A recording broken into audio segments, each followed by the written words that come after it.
अंगणवाडी सेविकांच्या सगळ्या मागण्यांना मी पाठिंबा देण्यासाठी आलेलो आहे। आपल्या सगळ्यांचा आवाज, आपल्या सगळ्या आंदोलनाची दखल या ठिकाणी घेऊन मुख्यमंत्र्यांशी बोलून आज तुमचा 15,000 13,000 मिळत आहे, तो 15,000 मिळाला पाहिजे याची मागणी देशामध्ये पार्लमेंटमध्ये नवनीत राणांनी पहिल्यांदा पार्लमेंटमध्ये केली होती।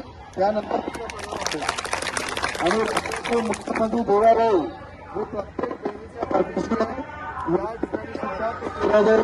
कसा केला जाईल याची मी स्वतः मुख्यमंत्र्यांशी बोलीन आणि ज्या ज्या तुमच्या मागण्या त्या मागण्या संदर्भात सुद्धा बोलून लवकरात लवकर निर्णय लागला पाहिजे याच्यासाठी पूर्ण प्रयत्न करीन।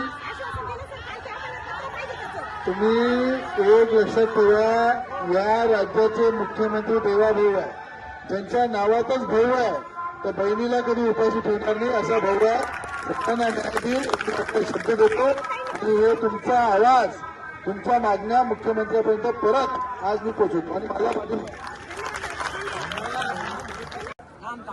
आपला युवकांचा रोजगार लाडका भाऊच्या माध्यमातून मुख्यमंत्री योजनेची होती, याला पूर्ण पाठिंबा देण्यासाठी आलेला आहे। या ठिकाणी आमचे मार्गदर्शक हरिभाऊ राठोड, अनुपजी चव्हाण आणि शेतकऱ्यांचे आणि युवकांचे कैवारी आमच्या अमरावती जिल्ह्याचे निस्वार्थ काम करणारे प्रकाशदादा साबळे या ठिकाणी उपस्थित आहे।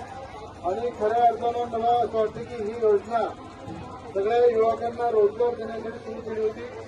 ज्या पद्धतीने भाऊनी सांगितलं की या योजनेसाठी 5 महिने मुदतवाढ झाली, नंतर 2 महिन्यामध्ये मिळालं नाही, पण मी आपल्याला शब्द देतो की या ठिकाणी देवाभाऊला विनंती करून हे आमचे भाऊ आणि बहिणी ज्या पद्धतीनं निवडणूकमध्ये ताकदीनं मैदान उतरले होते, यांना दुप्पट पगार कसा होईल, यांचा रोजगार कसा कायम केले नाही, यासाठी मी स्वतः मागणी करेन।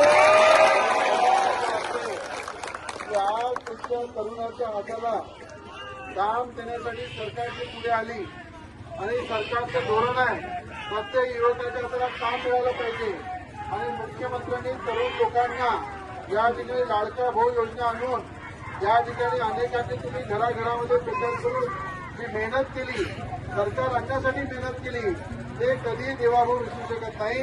आणि देवाभाऊ असा भाऊ आहे की तुम्हाला जाणीव असली पाहिजे की देवाभाऊने जे कार्य कधी झालं नाही ते कामं कोणी केले, या राज्याच्या मुख्यमंत्री देवेंद्र फडणवीसांनी केले।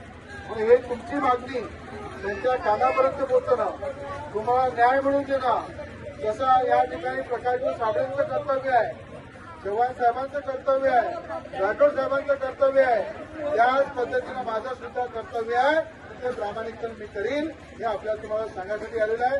तुम्हाला माझा पाठिंबा आहे आणि तुमचा निरोप आजच मी देवाभाऊंना सांगेन आणि वेळ आहे